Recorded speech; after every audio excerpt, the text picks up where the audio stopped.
Thank you, Amit. Thank you for the kind introduction. And thank you to Zuventus Healthcare once again for sponsoring this 4-part series.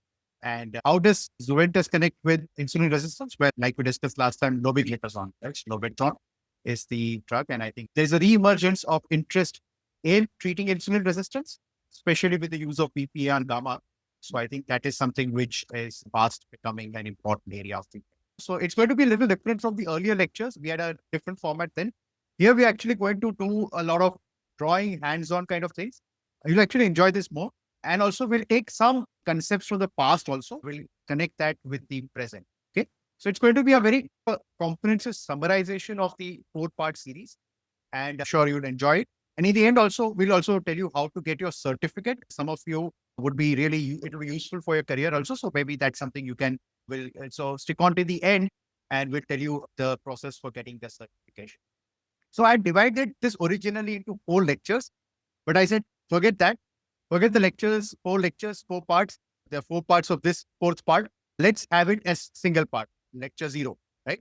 So what we're going to do in this lecture is going to discuss the consequences of insulin resistance. I hope you can see my screen. Amit, your screen visible? It's visible, sir. Yep. Okay. Great. Chapter 4. Yes. What we're going to do is we're going to see so far what we had seen is the physiology, pathophysiology of insulin resistance. We saw how to make the diagnosis of insulin resistance, both clinically and biochemically. We also saw how you can treat insulin resistance. But now we'll see if you do not treat insulin resistance, what happens and the consequences of the same. So that is the lecture which you're going to have today. Okay. So this is the broad area which you're going to cover in today's lecture. We'll see insulin resistance, how it connects with type 2 diabetes. We'll touch upon this point earlier, but we are going to focus that in more detail here. We'll talk a very important concept, which I think is a very important area which anybody who deals with metabolic diseases needs to understand. The concept of ER stress, right? Endoplasmic reticulum stress. We'll discuss how, and this is very important, how insulin resistance connects with atherosclerosis. So this is a very important pathway which you're going to discuss. We'll discuss how insulin resistance connects with the RAG pathway and overall how it impacts the heart failure. And we'll see how insulin resistance connects with PCOS, which is again an area of emerging interest. And finally, we'll discuss how insulin resistance connects with MASLD, that is fatty liver.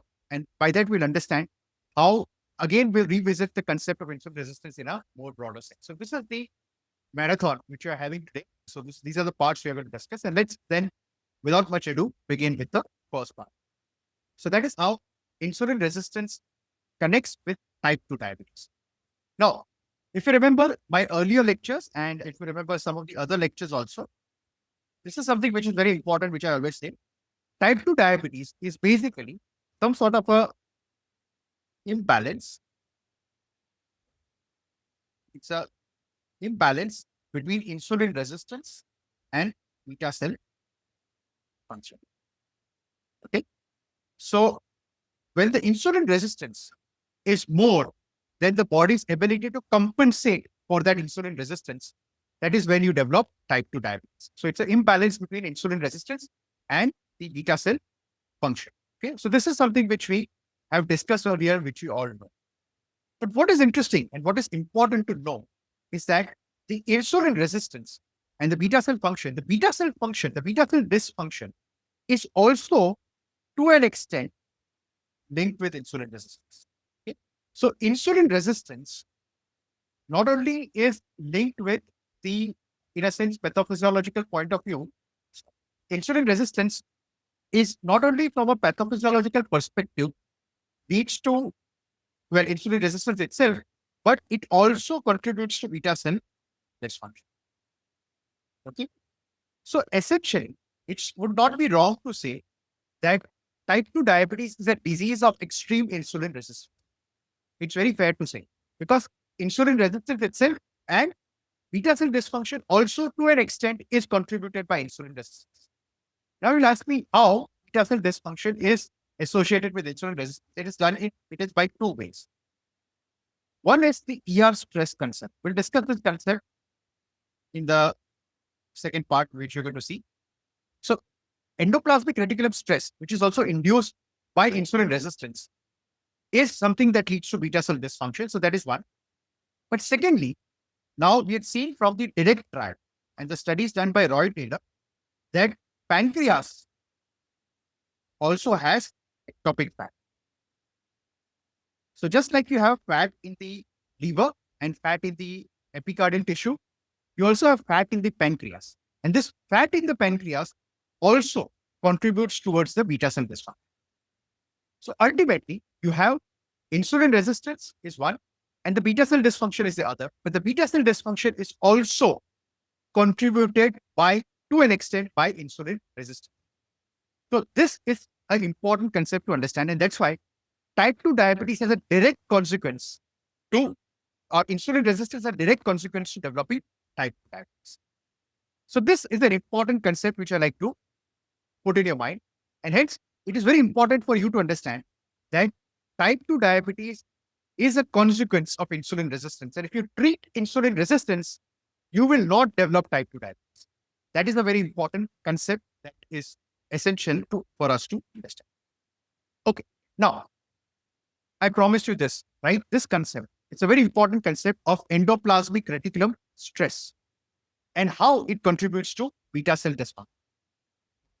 We discussed last time that whenever you have insulin resistance, the body is in compensation, beta cells produce more insulin. Okay. So you have more and more of insulin being produced by the beta cell. So beta cell is under extreme stress. Okay. So you have a lot of stress on beta cells to produce more insulin. Now, whenever you have, for example, if you are under stress and you have to do a lot of work, what happens? Your work doesn't become perfect. You just try to complete your work. In the same way, what happens to the beta cells is that when it is put under extreme stress, it tries to produce more insulin, but it is not able to produce perfect insulin all the time. So that is one of the major challenges which happen with insulin resistance. And in fact, there are studies which have seen that they have measured pro-insulin levels. So they measured pro-insulin to insulin levels. And what they found is patients who have higher insulin resistance have more pro-insulin level. What is pro-insulin? Pro-insulin is a precursor to insulin. So what is happening is that because the entire system is under so much stress, because of that, the body is producing poor quality of insulin. There is more pro-insulin being produced. And this has been very well studied with well-known clinical studies and physiological studies, which have shown that pro-insulin to insulin ratio is a very important and essential marker for insulin resistance. So this is an important concept that needs to be understood. Now, how does this contribute to beta cell dysfunction? And that is where the concept of endoplasmic reticulum stress really comes into picture. Okay, so let's discuss this point.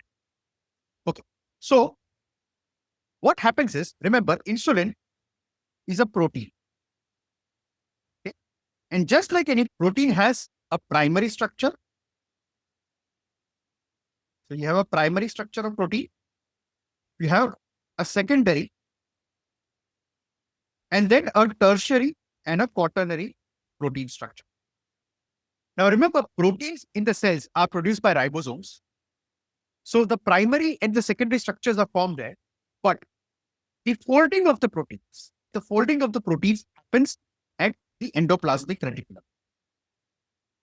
So endoplasmic reticulum ensures that the protein is folded properly. Now, insulin is a very complex protein, and the folding of the insulin structure is very essential for the insulin to function properly. Now, in routine circumstances, the folding of the protein happens properly, and hence the insulin is properly formed and properly released. But in situation of insulin resistance, the body has to produce more insulin. And to produce more insulin, what happens? Like I said, a lot of mistakes happen during the protein folding process. So because of that, because of these increased mistakes which are happening because of the protein folding structure, the insulin protein is not properly formed. And this clogs up the endoplasmic reticulum system, right? So the ER is clogged up. And the ER is put under extreme stress, right? So this is called the endoplasmic reticulum stress. In fact, there is a condition called Voskot-Relacin syndrome, which is a genetic condition where essentially the patient is not able to cope up with the endoplasmic reticulum stress even at low stresses. And these patients actually go on to develop diabetes mellitus. So there is a pathological model for this also. But in extreme situations, this happens even in normal people where the endoplasmic reticulum, is not able to take the stress of the protein formation. And because of that, it starts getting clogged up and starts getting dysfunction. Now, one of the things which happens in cells which have dysfunctional endoplasmic reticulum, what the system does is it actually tries to produce the active oxygen species and tries to, destroy or sacrifice those cells. So in situations where the endoplasmic reticulum is under stress, the body, in order to remove the bad cells, it tries to destroy it. There is an autophagy, or there is destruction of the body's own cell, right? So the beta cell starts becoming destroyed by the body itself, in a sense, because of the endoplasmic reticulum stress. Now, actually, very interestingly, the same thing also happens in type 1 diabetes, but the reason for the endoplasmic reticulum stress in type 1 diabetes is different, and it's different in type. So essentially, in both the conditions, there is a self-destruction of the beta cell that happens, but the pathophysiology is different in both the situations, right? In type 1 diabetes, it's an autoimmune phenomena, whereas in type 2 diabetes, it is because, again, body, in order to maintain good quality of protein which is being produced, it destroys some of the beta cells. Now, unfortunately, the body's ability to regenerate the beta cell is very limited. And because of that, the patient goes on to develop, and the insulin resistance is also already very high. Patient goes on to develop type 2 diabetes. Okay. So this is a very important concept that you have to understand, that insulin resistance in itself contributes towards the beta cell dysfunction and contributes towards the endoplasmic reticulum stress. Okay. So this is the essential concept which I wanted to discuss with regards to one of the important consequences of insulin resistance, and that is type 2 diabetes. Now, I'd like to take a couple of questions that are there in the audience. Sunny has asked, does triglyceride more than 150 cause lipotoxicity? If so, how to manage triglyceride levels between 150 to 500? That's a very interesting question. If you remember what we discussed last time or in one of the earlier lectures, there is a marker and there is a target. So high triglyceride is actually a marker of insulin resistance. But should you treat high triglyceride or should you try to correct that? Not necessarily in all situations. What clinical studies have shown is that triglyceride should be treated if the triglyceride level is generally more than 500, especially if it's more than 1000. So that is a situation where you should definitely consider treating triglyceride, because if you do not treat it, you risk the development of pancreatitis. But when you have levels between 150 to 500, do you really get benefit by treating triglyceride itself? That is not very well answered, and that is not very clear. In fact, there are studies which have done with fenofibrate, which have shown that there is actually no cardiovascular benefit of treating triglycerides of these levels. But we also know from some of the other studies, recent studies, which have looked at omega-3 fatty acid, which have actually shown cardiovascular protection also. So should you treat triglyceride levels between 150 to 500? I think the jury is still out. We don't know, right? We're not very clear. One of the things you can do is to reduce the insulin resistance. And by reducing the insulin resistance, you will also reduce triglyceride levels and also contribute towards the overall good health of the patient. But should you directly target triglyceride? Like I said, it is not very clear at this point. So it's a good question. An answer to that is we are not very clear with this level of triglyceride. Currently, the guidelines do not support treating this level, but it's definitely a marker of insulin resistance.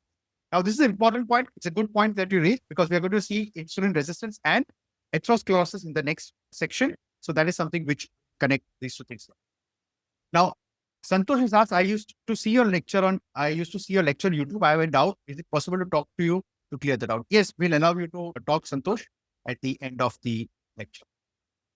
So let's now go on to another very important consequence of insulin resistance, and that is atherosclerosis. Now, there's a very important study which was published in New England Journal of Medicine.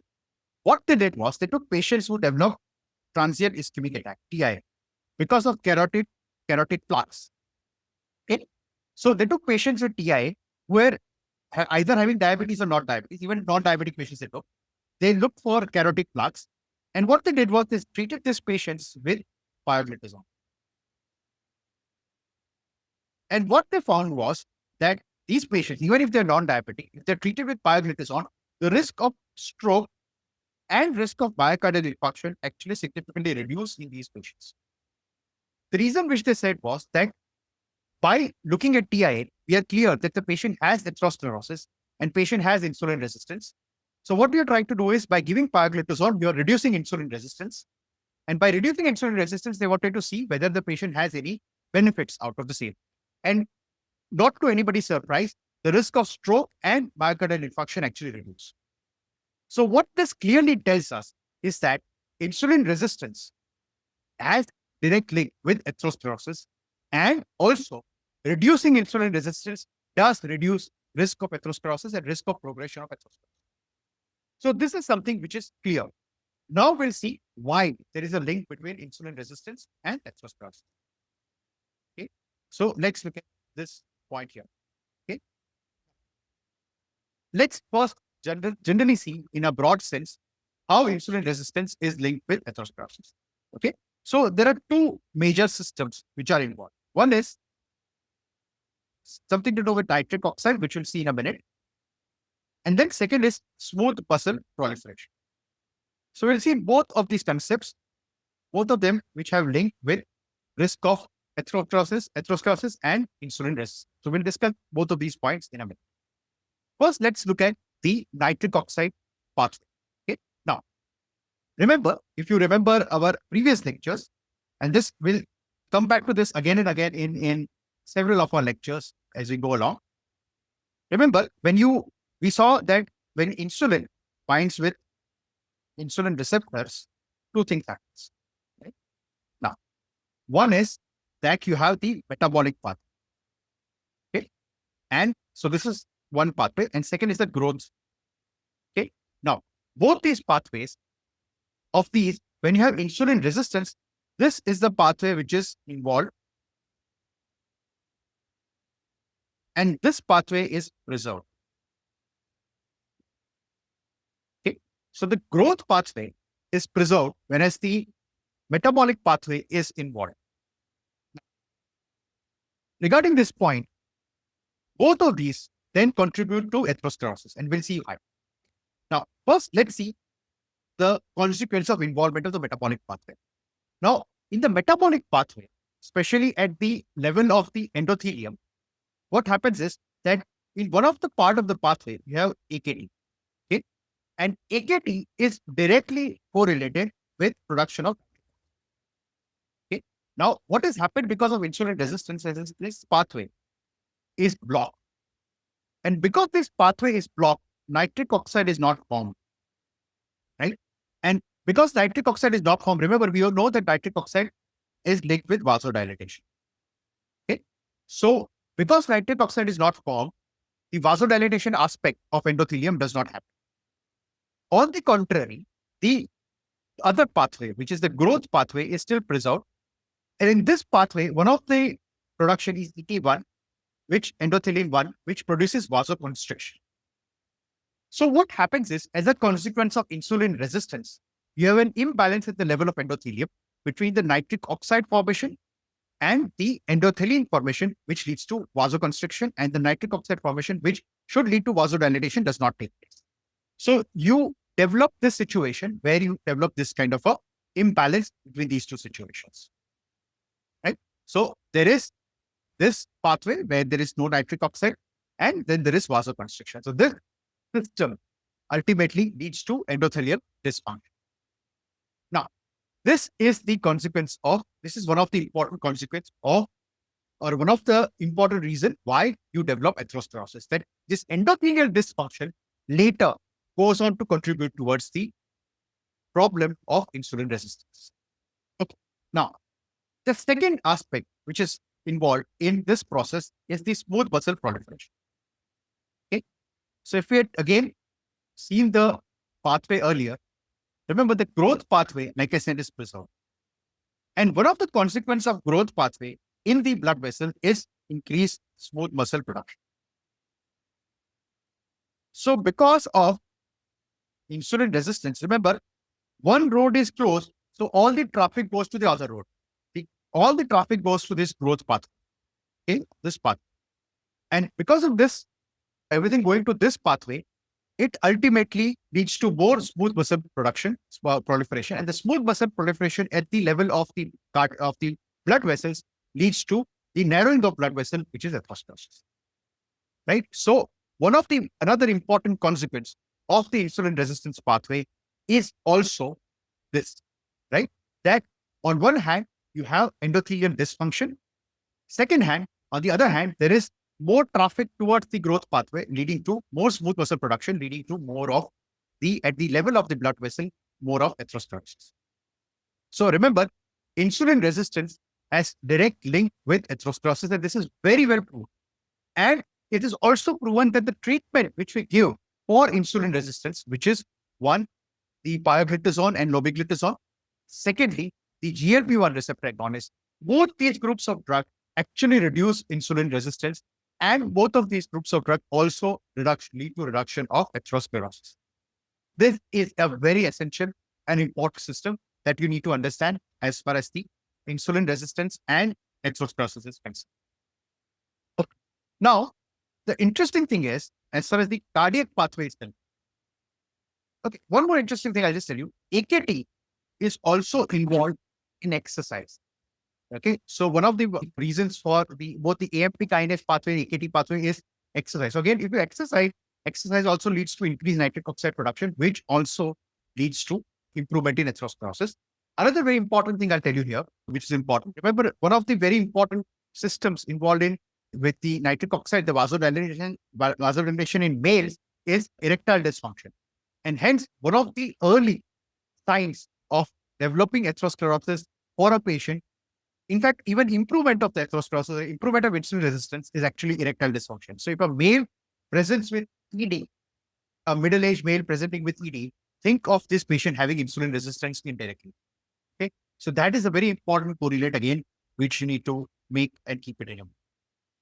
Okay, now another very important system which happens is seen in diabetic patients also is that the insulin resistance activates the renin angiotensin aldosterone pathway. Now, we all know the consequences of renin angiotensin aldosterone pathway. In fact, this is the pathway which is primarily involved in most of the renal complications seen because of both hypertension as well as because of diabetes. And both of these are contributed by insulin resistance. So insulin resistance actually increases the risk of, increases the activation of the renin angiotensin aldosterone pathway. And then this again, you can see in this picture, and this again is a very important clinical consequence of atherosclerosis, of insulin resistance. And in fact, this is one of the reasons why insulin resistance also leads to hypertension, which is also an essential component of metabolic syndrome. So if somebody asks you in exam why insulin resistance leads to hypertension, and the answer to this is, of course, endothelial dysfunction. But the second answer to this is because of activation of the renin angiotensin aldosterone pathway. And hence, as a clinical consequence of this, you have to remember a very good drug for these patients is giving ACE inhibitor or ARB because it blocks this pathway. We also know that these patients can eventually develop heart failure. And again, a very good drug there to use is MR antagonist, your aldosterone or your spironolactone or eplerenone or your finderone. So these are very good drugs to be used in this situation, especially patients who are having insulin resistance. So this is another important consequence of the same. Right? Now, one very important consequence of insulin resistance, which also correlates. So please start putting in your questions also. Let's pause for a minute and take a few questions. Okay. So Dr. Mohammed has asked, in this case of TI and PIO, what did they look for? Was it intima media thickness of arteries or something else? I'll actually share the paper with you. It was published in NEJM, so you can share the detailed paper with you for more. That in fact is there in the reading material we have put on technology website. So you can check it out there. We'll put the exact paper in the end. We'll just search for that paper and we'll do that. Okay. Now, moving ahead. So how does insulin resistance correlate with PCOS? Okay. So how does insulin resistance correlate with PCOS? So this is something which we are going to discuss in this section. Okay. So what happens is that insulin resistance is one of the important. So I said in men, one important consequence of insulin resistance is erectile dysfunction and also some of these men also go on to develop hypogonadism. But in women, one very important, especially young women, one very important consequence of insulin resistance is actually PCOS. Now we'll see how insulin resistance leads to PCOS. That is what we are going to discuss, right? Now, there's one very important saying, and which I've read somewhere, and I think it stayed in my mind for a long time. Earlier, it was thought that PCOS is a reproductive disorder having metabolic consequences. But now we know that PCOS is a metabolic disorder with reproductive consequences. Get this point. I'll repeat. Earlier, it was thought that PCOS is a reproductive disorder with metabolic consequences. Rather, now we know that PCOS is a metabolic disorder with reproductive consequences.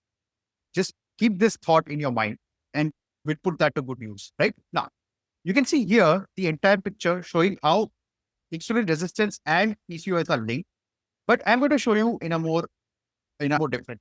Okay, there are two things which happen because of insulin resistance that contributes to PCOS. One is the insulin resistance leads to theca cell proliferation in the ovaries. Now, theca cells in ovaries is linked with increased androgen production. Okay, so one of the important feature that you see in PCOS is hyperandrogenism.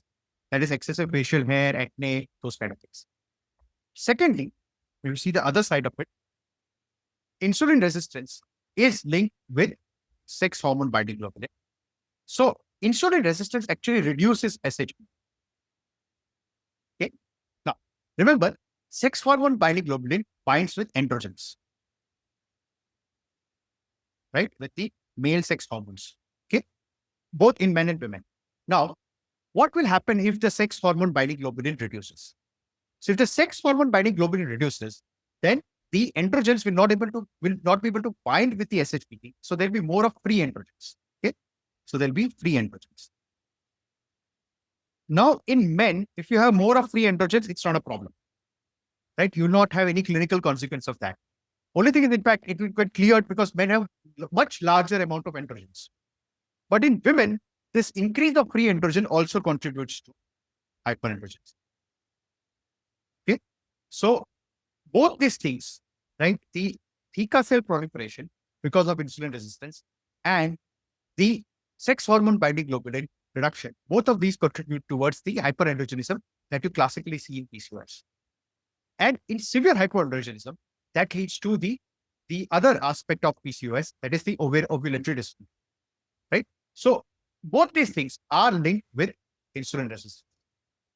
Also, there is another school of thought which says that this RAS activation that you see also probably has some consequence. Now, we don't know how exactly, has some consequence with the clinical pathway here as well. So there are multiple factors, but I think this is the primary factor which drives the insulin resistance and PCOS. And hence, PCOS is a classical disease linked with insulin resistance. And remember, you don't need to measure insulin levels, or if you had listened to my earlier lecture, I told you that in a girl with PCOS, you don't need to measure insulin levels. You don't need to prove that the patient has insulin resistance. The very fact that the patient falls into the criteria of PCOS itself suggests that the girl is having insulin resistance, right? You don't need any further test to prove that situation. And treating the insulin resistance by means of weight loss and by means of metformin. And remember, one drug which we use is metformin in this situation also leads to improvement in PCOS. Now, very interestingly, we had discussed this last time as well, right? Last time we had said that apart from metformin, some of the other drugs also used for treatment of insulin resistance may have clinical benefits in PCOS. For example, we had talked about Pioglitazone having potential role as done by a study done from PGI Chandigarh. We also talked about potential GLP-1 receptor agonists having a role there, right, in PCOS. And both of these are linked with the fact that these drugs reduce insulin resistance and hence they help in the patient with PCOS. I think, again, you can hear this, you can say you have heard this first at Dr. Om's lecture. In 5 to 10 years, right now, we are giving metformin as one of the treatment for PCOS women. In future, maybe in 5-10 years, you will have GLP-1 RA as one of the drugs which is used in place of metformin for PCOS women. this is definitely going to happen in future because it is far more effective for reducing insulin resistance compared to metformin. And hence, it is going to be far more effective in your girls with PCOS for managing. In fact, some early studies have already started of using GLP-1RA and the D1 agonist tirzepatide in management of PCOS, and they have found very remarkable benefits in these situations.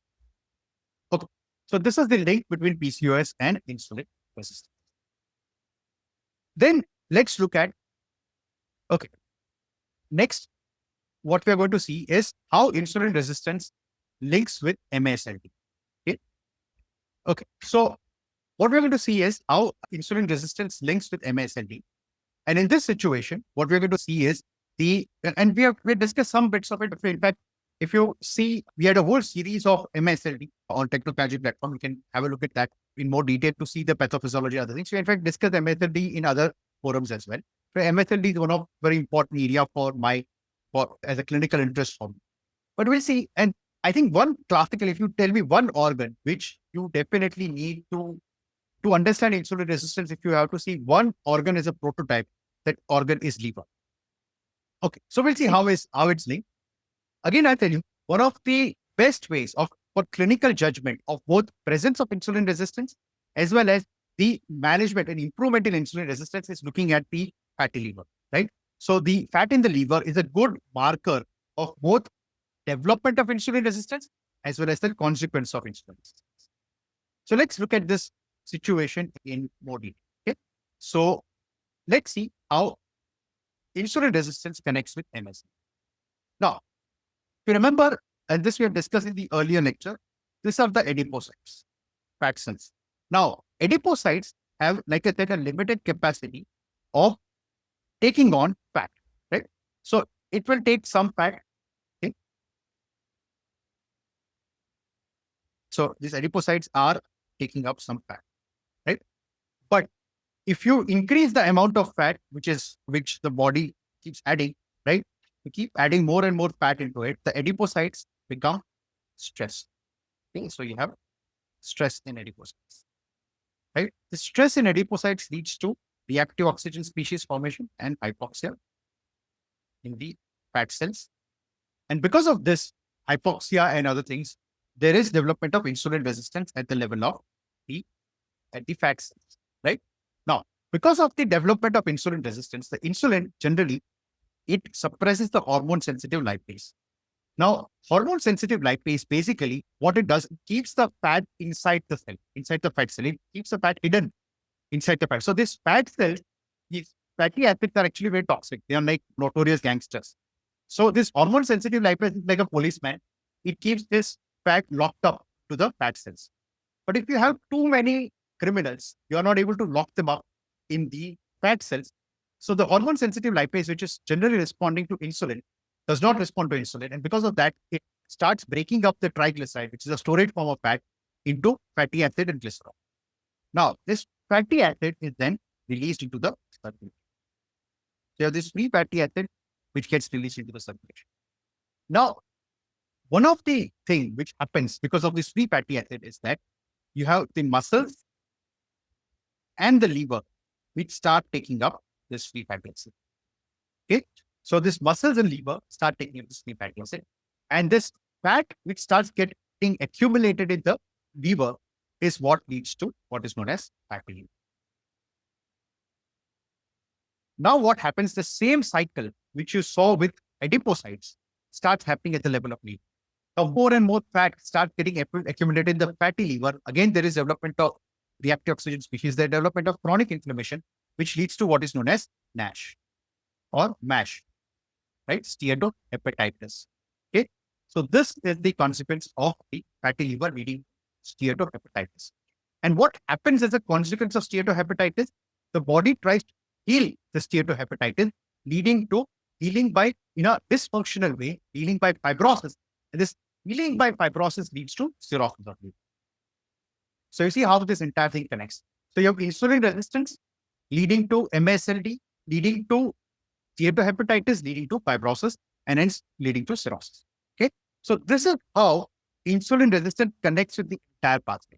And again, if you use drugs which reduce insulin resistance, for example, let's say you use lobeglitazone or pioglitazone, what do? In that situation, you increase the number of fat cells, right? And by increasing the number of fat cells, you redistribute the fat. By redistributing the fat, less amount of fat gets excluded in the circulation. So A, there is less amount of fatty liver itself. Secondly, the fat which is stored in the liver itself is also redistributed, and hence you have less development of NASH and steatohepatitis, and hence the other consequences of the same. So hence, drugs like PPR gamma agonist or GLP-1RA actually reduce fatty liver, right? And it is actually helps. They do it directly, one, by helping the fat cells, but also indirectly by reducing insulin resistance. So this is the system which is involved in this entire pathway. Okay. Now, let's then look at the next one. So if you have any questions, keep putting it. Remember, this time we are not going to stop we had some old questions. We are not stop here. We are going in a more direct manner. So Santosh has asked, most of the diabetic patients who have some amount of insulin resistance, no, they have a lot of insulin resistance, Santosh. Can we use small dose of pioglitazone in most patients with type 2 diabetes if there is no contraindication for the same, something like 7.5, 15 liter? Ideally, yes. So you can use, right? In fact, you can use lobiglitazone. But point is, you can use it. There is no, in fact, these are very good class of drugs for diabetes patients. Absolutely. The problem with pioglitazone is not the efficacy. Problem is the other side effect profile, that is the weight gain and the edema, this fluid retention that happens with pioglitazone, which is less seen with lobiglitazone. So maybe lobiglitazone is more ideal for this thing which you said. But having said that, the point is that the reason why we don't give every type 2 diabetic patient these drugs, just like we give metformin to every patient, is the side effect profile. But if you have a drug, a PPR gamma agonist with better side effect profile, like lobiglitazone, maybe you can give it to more patients. So yes, so it's a very important aspect of management, right? Definitely, you are giving metformin to all patients. Why? Because you're reducing insulin resistance. Why GLP-1R is becoming an important aspect of treatment for diabetes is because, again, because of insulin resistance. So I think what you have to understand is insulin resistance is a very important pathway for management of type 2 diabetes. It's a cornerstone of type 2 diabetes management. And hence, any drug which reduces insulin resistance is more than welcome for this process. So it's a great question, and this is the answer. Okay, moving on. So then, this you already saw, right? So this is in fact exactly what I told you, right? So you have the adipocytes releasing free fatty acid, and this gets taken up into the liver, and hence ultimately leads to the liver dysfunction. Now, here I'm going to tell you a very important clinical point, right? I think I probably said this earlier. I'm not sure, but in case I think this is something which is find it very fascinating to understand. Okay. So remember, now we said that there are two organs which are frequently involved in this process: muscle and liver, right? So insulin resistance at the level of adipocytes that start going to the liver and start going to the muscles. Now, both of these actually contribute to diabetes in different ways. Now, what happens with liver is that one of the job of liver is to suppress hepatic gluconeogenesis and hepatic glycogen breakdown. So if you have insulin resistance at the level of liver and the liver is not able to function properly, then the hepatic glucose suppression does not take place, right? So the hepatic gluconeogenesis suppression does not take place, and you have increased fasting glucose, right? So FPG increase is a marker of liver insulin resistance. Say, on the other hand, the role of muscles in insulin resistance is, or at the level of insulin, is to, after a meal, muscles take up the glucose, right? So if you have insulin resistance at the level of muscles, what happens is the muscles' ability to take up glucose after a meal reduces. So you have postprandial, increased postprandial glucose. So increase of fasting glucose is a marker of liver insulin resistance, and increase of postprandial glucose is a marker of muscle insulin resistance. And that's a very important clinical pearl. I'm sure it will be useful to you in your. Now, if you see MSLD further, now there are a lot of studies which have shown that there is one genetic risk factor, which is important, which is linked with whether the patient goes on to have a progression of the liver disease or not. In fact, this has been widely studied now. So in insulin resistant cases, when you have insulin resistance with MSLD and you have this PNPLA3 mutation positive, then these patients actually develop worse steatosis, necroinflammation, and fibrosis. Whereas those with insulin resistance without this, the genetic marker, develop usual MSLD phenotype without developing progression. So apart from the consequence of that, there is also linked with this PNPLA3. Now, if you're insulin sensitive, you're not severely insulin resistant, but you have PNPLA3, then steatosis develops despite not having insulin resistance. But these patients actually go on to develop steatosis. So this is the group which can develop steatosis even without insulin resistance. But if they're negative, then and insulin sensitive, then they are generally healthy. So of course, most of us like to be in this, right? So this is a very interesting new research work which is being done. I think this is an important area to understand MSLD research. Then let's see how insulin resistance links with heart failure. So we already saw some aspects of it.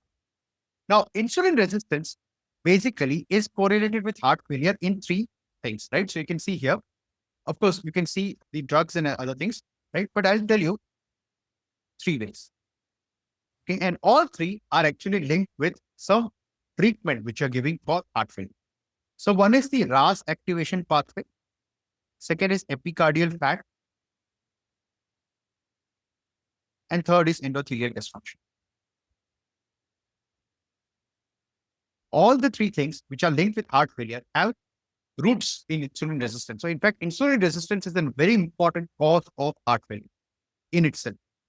So RAS activation we already saw, and hence two very important class of drugs, that is ACE inhibitor and ARB, and the MR antagonist, right? Both of them which affect the RAS pathway have direct consequences in insulin resistance. And remember, insulin resistance activates the RAS pathway. Secondly, if we discuss, there is epicardial fat, and this epicardial fat leads to heart failure with reserved reaction patient, that what is known as HFpEF, right? And this again has link with insulin resistance. And we already saw endothelial dysfunction leading insulin resistance. So again, what you have to understand is directly the heart organ itself. So of course, there is atherosclerosis, which can lead to myocardial infarction, which can lead to heart failure. But directly, the heart is also affected by insulin resistance. So this is also something we have to keep in mind, that heart failure in itself can occur because of severe insulin resistance, and that's something which is a very important consequence of this disease. So this is, as you can see, the consequence of insulin resistance and ultimately the endothelial dysfunction and other things, right? And one more thing is, we see that patients with heart failure have diastolic dysfunction or increased left ventricular hypertrophy. And hypertrophy kaise hota hai? We know that hypertrophy is a consequence of, again, something which is a growth promoting factor, and which is a growth promoting factor, insulin. So insulin resistance, we saw that the other pathway, the growth pathway, I said the road which is now traffic jam because one road is closed, is the pathway that also contributes to the increase of the heart thickness of the muscle walls, right? So it contributes to that as well. So all these things ultimately link with heart failure, and insulin resistance has a very important role to play in this picture. So this is where we end, right? Now, one clinical consequence, which I talked about earlier, it's a little controversial, so I've not gone into that because the data is still mixed. But what we know is that insulin resistance also has linked with increased risk of cancer. Now, this is very easy to understand from a mechanistic perspective. Why it's very easy to understand? Because we already saw that insulin resistance, if you have the metabolic pathway which is blocked and the growth pathway which is active, in fact, lot of drugs are being developed now in cancer, which are dealing with the other pathway, the growth pathway, as a consequence of insulin resistance. But what you have to understand is that there is now, of course, emerging data that insulin resistance has also linked with risk of future cancers. And hence, this is also one of the way where endocrinology meets oncology, where you have risk of cancer as linked with insulin resistance. So this is all the system which, in collaboration, if you see, insulin resistance and it's linked with the various clinical consequences of the same. Okay. Now, so this is where we conclude, right? And a couple of just tail things. A lot of you have asked about certificate. So how to get the certificate? There are two ways in which you'll be able to get the certificate. Today, we actually finished way ahead of time. So we have more time for discussion. And this was supposed to be the last lecture. Like I said, I was trying to make it in a more didactic way where understand concepts of that rather than trying to get too much of other technical knowledge. Okay, so to get the certificate, you need to go to technology.com, right? So this is where you go. We have put the link in the thing, and you'll also receive by email if you're signed up with Zoom platform, right? And what you have to do is you have to access all these contents. Right? So whenever you go to this content, whenever you see a video or whenever you see any content, you just go to complete and continue, right? Just go to complete and continue and just keep going to complete and continue, right? And in the end, when you finish all of these, right? So there's all the lectures which we had earlier are there. Just keep doing complete and continue, right? There are certain MCQs which you'll have to answer, right? So just do that. And once you complete all of these, and we have some reflection of learning, you need to focus on this as well. So once you complete all of this, you will be able to, the entire thing you finish, you will get a pop-up which says that you are now completed the course and this is your certificate. And you will be able to get the certificate and download it. Each certificate is uniquely coded. So it's your own private certificate. You can share it on your social media platforms as well. The other way is you can get in touch with the Zuventus representative in your city, the one who deal with Lobetron and the new once weekly gliptin, Trinagliptin. These are the people who have supported this initiative. So you can talk to them and they will be able to provide you a physical certificate as well. So this is what is the result of this. That certificate, I hope, is useful to you in your career as well. Okay, so we'll end here. We'll take a few questions and we'll allow you to unmute and ask these questions. We'd asked about the Pioglitazone study. And so this is the study. It was published in 2016, right? So Pioglitazone after ischemic stroke or transient ischemic attack. So this is a study which was there. And this is you can go through the study. So in more detail, right? This is called the IRIS trial.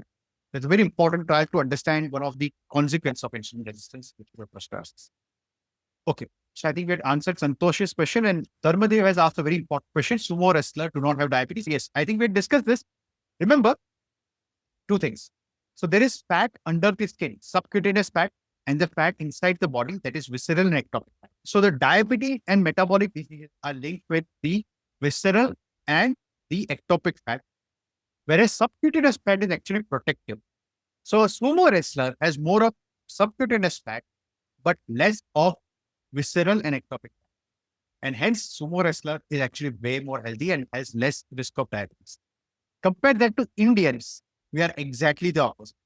So we have less of subcutaneous fat and more of visceral and ectopic fat. So we are anti-sumo wrestling. Yes, we are the YY paradox. So we are the anti-sumo wrestler. So we are the opposite, that we don't have subcutaneous fat, but we have more of visceral and adipose fat. So if you gain more fat, for a sumo wrestler, if he gains more fat, it goes into subcutaneous space. Whereas Indians, if they gain more fat, it goes into the visceral fat and ectopic fat. So we are, for us, even small amount of fat gain is disastrous compared to a sumo wrestler. So that's something which is an important paradox which we all face as Indians.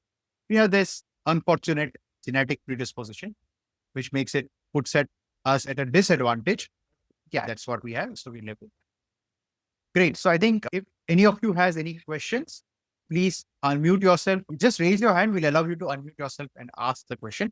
It's a good time for you to ask any in-person question. I think Santosh had said that they wanted to talk. So I think if you raise your hand, we'll allow you to talk if you're still around. Okay. Yeah. So wait for a few minutes for you to ask questions. Dr. Mohammed said wanted to conduct a study of insulin resistance in my OPD. What tool should I use? Should I use EGDR, EY, HOMA-IR?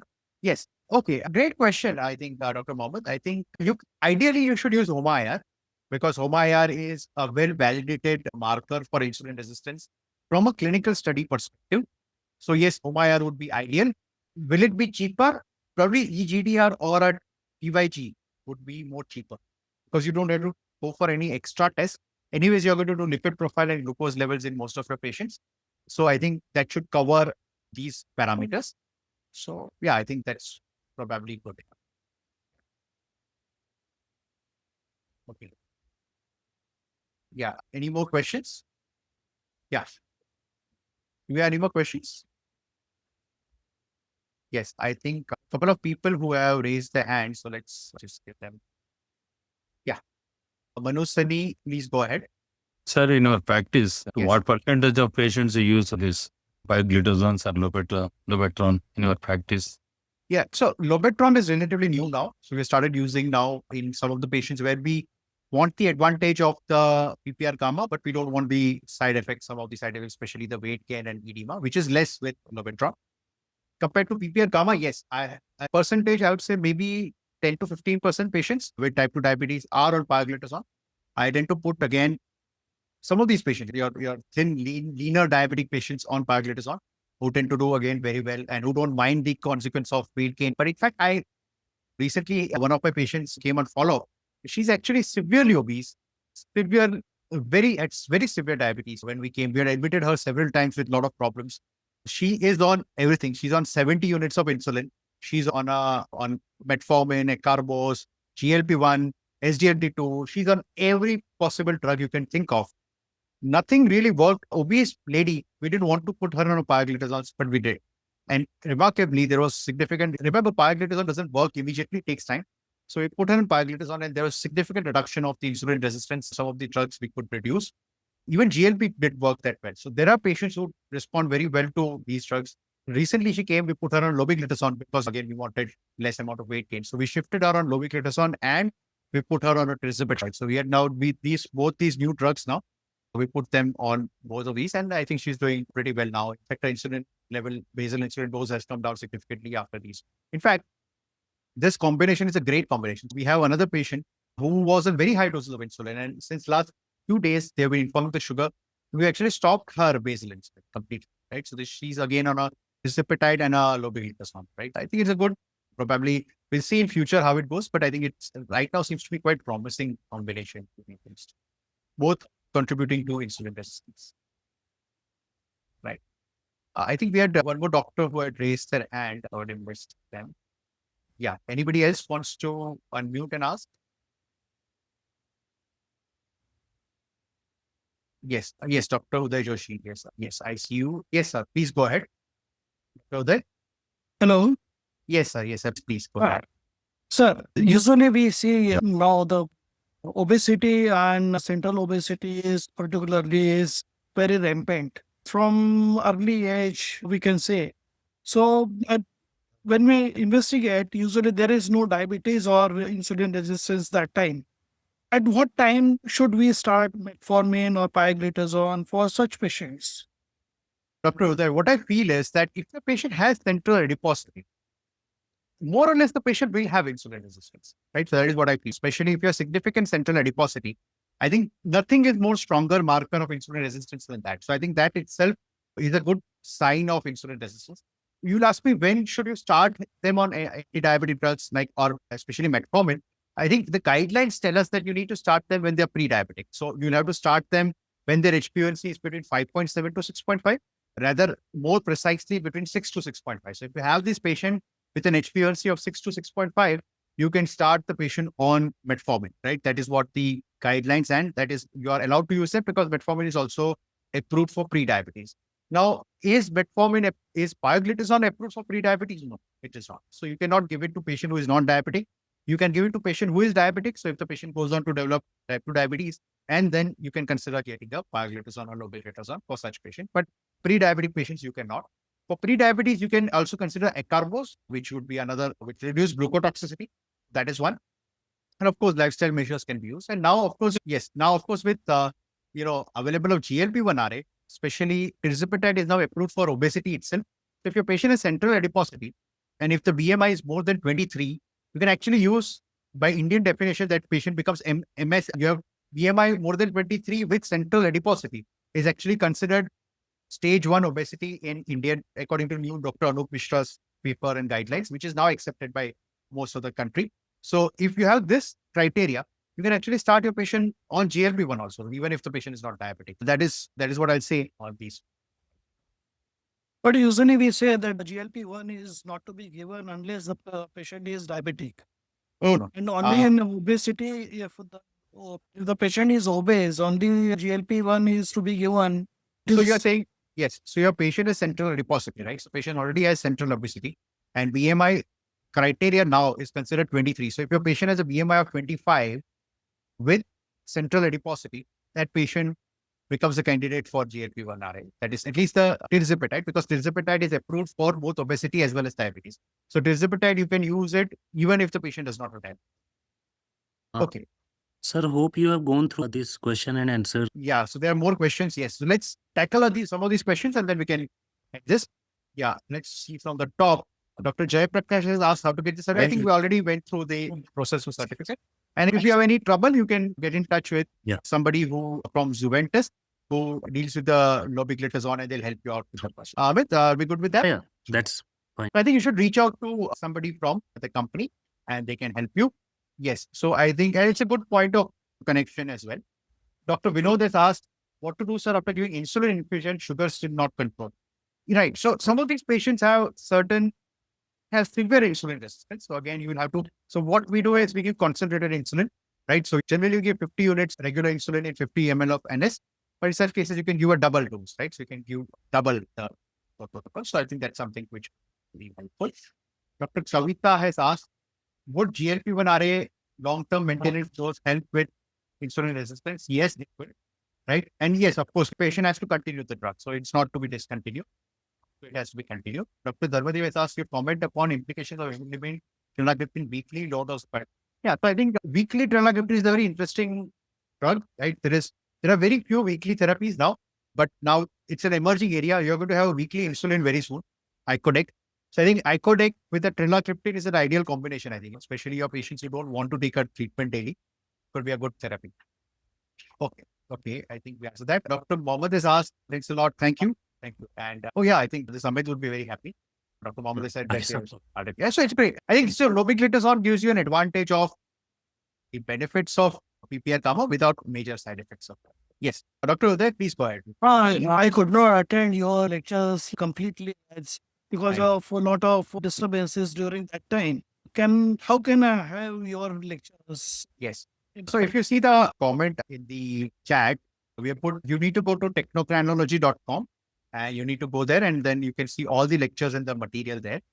Go there and then you'll find this insulin resistance mastery workshop thing. Just click on that, sign up there and you'll see all the lectures, including this one. We'll put this up soon. Additionally, the other way of doing it is you can go to Endocrinology India YouTube channel where you'll get the material. Also, again, somebody from Juventus, you can get in touch with them and they'll be able to help you get the lectures also. So all the lectures which are there, we are sharing with them as well. So they can also maybe compile it and probably provide it. That will be nice. Dr. Uday, we will come back to you. We have all contact numbers. So Yes. I have noted it down. I will get back to you if you find some questions. Sure. Yeah, I think Thank that's you. okay. Somebody's asked about FDC of DEPA and Pio, which category? So I think it's a very interesting FDC. There are some companies that already started combining Pioglitazone with Pioglitazone. We're still seeing how it goes, but it's a good combination to consider. Dr. Dharmadev has asked body pair. Yeah, so this concept of pair and apple shape is now a little bit of outdated, but what you're saying basically essentially is correct. That central adiposity, the apple obesity, is actually the one which is more dangerous. Yes, I think that those terms are now a little outdated, but at the same time, the central adiposity concept is even more. Lean NFLD, lean NASH. Yes, if you saw one of the slides which I've shown, that there are patients who with genetic mutation who, even though they are not insulin resistant, can develop steatosis. So this is one of the now understanding of lean NASH, which we get. Okay, to join Endocrinology India WhatsApp group. Yeah, I think, okay, let me see if I can get the link quickly.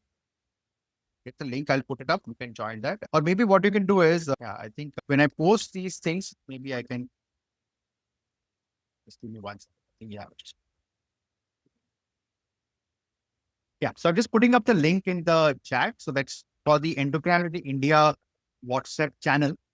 In fact, this is a good point, Dr. Dharmadev. You asked this because this is something which we post regular updates to any courses and other things here, including this course. And other details about this course will also be there, so you can check that out. Trinagliptin can be given in a newly diagnosed. Yes, Trinagliptin can be given to a newly diagnosed patient with type 2 diabetes, Dr. Jayaprakash, because it's a DPP-4 inhibitor. So yes, so it's a good combination. You can give daily metformin with Trinagliptin. It's a good choice. And maybe I think for in itself early on, once weekly, if a patient is not wanting to take any other anti-diabetic, not a bad choice. So yeah, it's a great idea. In fact, that's something you can definitely consider doing, and there is no reason why you cannot, right? When to suspect autoimmune, Dr. Ranjit, I think you need to go to, this is called type B insulin resistance syndrome. It's a great question, but you need to go back to lecture 2, where we had put this details. We'll take last question from Dr. Venkatraman Manusani. Sir, please go ahead and then we'll close this. What are your next classes for us, sir? Yeah, great. I think we'll put it up on the Endocrinology India YouTube channel. For- we like for- your yes, sessions so- a lot. Thank you. Please Thank you so much. continue the same thing and update our things. Yes. So we are coming up with a lot of interesting things. So we are going to have a series on heart failure. We're going to have a series on obesity. So there are a lot of upcoming projects already lined up. So yeah, thank you for all the love and support, and thank you for being a part of this. Thank you. Yes. Thank you. So we'll end this with Amit, and with again special thanks to Zoetos, who's been very, I think again, once again, I'll say this, you've been very kind, supportive of the entire series, 4 lectures, I think. And this was something which, like I said, we have been envisioning for a long time. And I think this was pure academics. It is 4 best, right? We tried to do that. And I think thank you for all the support. So as for both the logistics as well as for helping out with the registrations and all the other details. So thank you. Thank you, Amit. Yes, sir. Abhishek is not Even here, so thank you to Abhishek in proxy. I'll convey the message. Same here means even I had messaged you also when I was in Chennai and how doctors were having that query regarding this class and what next. So even we had such queries also. What's a store is there from Dr. Om Lakhani side. So we will ensure we will come back to with such more academic initiatives. Now, as Dr. Om has mentioned, every good thing has come to an end. Yesterday we saw with IPL, and this lecture also means 4th lecture, obviously. So I will ensure with the help of my team, each and every doctors who have joined, contact number with us. If someone finds difficulty in getting the details from technocrinology.com, we'll get back to you with the individual customized message. It has been indeed a very interesting and informative session throughout. On behalf of entire Juventus Healthcare, I express my heartfelt thanks to Dr. Om Lakhani for putting his weight in chalking out such an informative, evolving, very much relevant in current scenarios, such sessions. For the further knowledge upgradation of medical fraternities, I would be failing in my duty if I didn't thank our esteemed participants who joined interesting interactive queries were put from all across. So we have always have been striving to strengthen the therapeutic armamentarium by our doctors for such doctors. So we will remain in touch, obviously, with that promise. Take care, stay healthy, and yes, sir, we will remain in touch. This is what I can say. Thank you. Thank you. Thank you. I think Thanks, we sir. should have something on, there's a lot of queries on Tenlagliptin. We'll plan Ah. something on Tenlagliptin. That could be our next. Yeah. Yes. So thank you all. I think a few people had raised their hand. I'm sorry. We'll discuss this in the next Tenlagliptin session, hopefully soon. And we'll think about how we can devise a once weekly diabetes management strategy with the weekly insulin and now weekly DPP4 inhibitor available. So I think that's something which has been there in my mind for a while. So where we can come and connect at that time. So thank you again. We'll end it here, right? And stay in touch and stay healthy. Thank you. Good night. Thank you, sir. Thanks. Thanks a lot, everyone. Thanks, technical team.